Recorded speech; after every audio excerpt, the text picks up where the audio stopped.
And so it really broke my heart, her telling me that part of her story, because she didn't have to share that with me. And I think she just wanted to be vulnerable. But now I understood why her, just like so many other women who were incarcerated, had been living in survival mode in the inside, because that's how they lived on the outside, which is typical for us as women to do. Getting to know people while I was incarcerated was vital to what my future would hold. And so as I introduce these people to you all, it's a reason that I'm introducing them to you all. But 2019 is weathering away. You know, life is going on. The holidays is coming around. Christmas is coming. I'm a part of the Christmas choir for my second year in a row. It was something that I liked doing because it was positive too. They said we would get time credits out for doing this. So anytime I can do something where it's something that's going to help me go home sooner than later, I was all down for it. And the Christmas choir performed while we gave out cookies and eggnog a week or so before Christmas, and these big Christmas bags that they would give you while you were incarcerated that was stuffed with lots of snacks. And so, you know, that was something that a lot of people look forward to around the holidays, especially people who didn't normally get anything from their families. But we were going to have a Black History program that February, because it was something that we did every year that I had been incarcerated. And the women of the camp came out and showed out every single time. The workmanship and the craftsmanship of the ladies who are incarcerated is amazing. If only they can get together on the outside and do the things that they were doing on the inside. I was putting together my first production. You know, I was directing and producing a whole program that wasn't supposed to be a Black History program. It was supposed to be a January New Beginnings program for the camp. In my first production, it turned out to be one of the best performances that the camp had ever seen.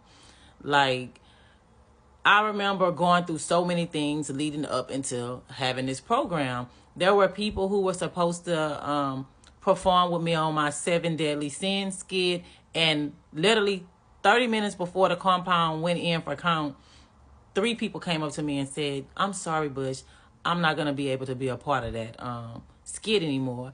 And so I was confused. I was like, what do you mean? Like, literally, we're coming out of here after count and going straight to visitation and get to the program. Well, I'm not going to be able to do it. So I was very pissed off at that point. I felt like, hey, y'all trying to sabotage this for me. But God told me to keep on stepping. And so I ended up going check on some posters that I had some young ladies painting for a backdrop that was going to be the backdrop for the program. And I remember I came in the room and I'm basically telling them, I was like, y'all, I don't know if I'm going to be able to do my skit now. And I'm so mad because it's going to mess with all the other people who were supposed to do this skit. And this is a major part of this program. And 2 people in the room was like, you need me? You know, Bush, I'll step in for you. What you need me to do? And right there, that was my saving grace. I'm telling them, hey, it's going to be so simple. I need you to play the devil in this program. Hey, I need you to play vanity in this program. I need you to do gluttony. Like, all those people had dropped out on me, like, out of nowhere. And I think they were basically trying to sabotage this for me. But anyways, like I said, it's mind over matter. I walked into that room and people answered the call that I didn't even think would answer to that call. And the program, we ended with Deliver Me Praise Dance, me and my really good friend Teresa, my really good friend Jackie, and another friend of mine, Shay. And when I tell you it was not a dry eye in the house, everybody in there were crying. Every lady inside that visitation room that day appreciated, you know, even though we were incarcerated, that we still can do great and amazing things. Like, they told me, like, Bush, thank you so much. Like, what are you going to do next? And automatically, I took like 3 days off and I went to planning back with my friends saying, hey, we need to put on another program. How about we do something in the next couple of months? We put together a Mother's Day program. And so I went back to the drawing board, drafting out papers, putting skits together, putting musical selections together, going out, putting up boards, telling people, hey, I need you to sign up for this program. We really need to do this. Out of nowhere, we're hit with the whammy. And most people didn't even understand what was about to take place in our country. I remember my sister who had worked for the BOP sending me an email. And she say, hey, I got this in one of our group things. They're saying something about this coronavirus, that they're going to shut down the entire Federal Bureau of Prisons on April 1. And so that was literally like a few days away. And so I remember that day I printed out the paper that she sent me, and I'm passing it around to my important friends, Miss Jackie, Teresa, like, y'all, do y'all think this is going to happen? And so I'm picking up my papers with the signatures on it, other people who saying they're going to participate in this Mother's Day program that's about to be coming up in the next about 6 weeks. And so I remember I knocked on my counselor's door, and they're in the middle of a meeting, and they see it's me, and they say, come in, Bush. And I'm like, oh, here, I got my papers for you right here. Here are all the people that's going to participate in the program. You know, I want to be fair and give everybody an opportunity.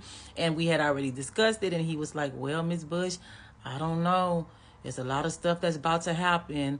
I don't know how it's going to happen, but it's a lot of stuff that's probably going to go down. They're talking about closing us down. And so I say, yeah, my sister sent me a bulletin, an email saying something about the Bureau of Prisons closing. He was like, in all 38 years of me working in a prison system, I've never seen something like that happen. And so he said, so just give me that and we'll see how we're going to be able to play it. But I don't know right now. There's a lot of uncertainty out there.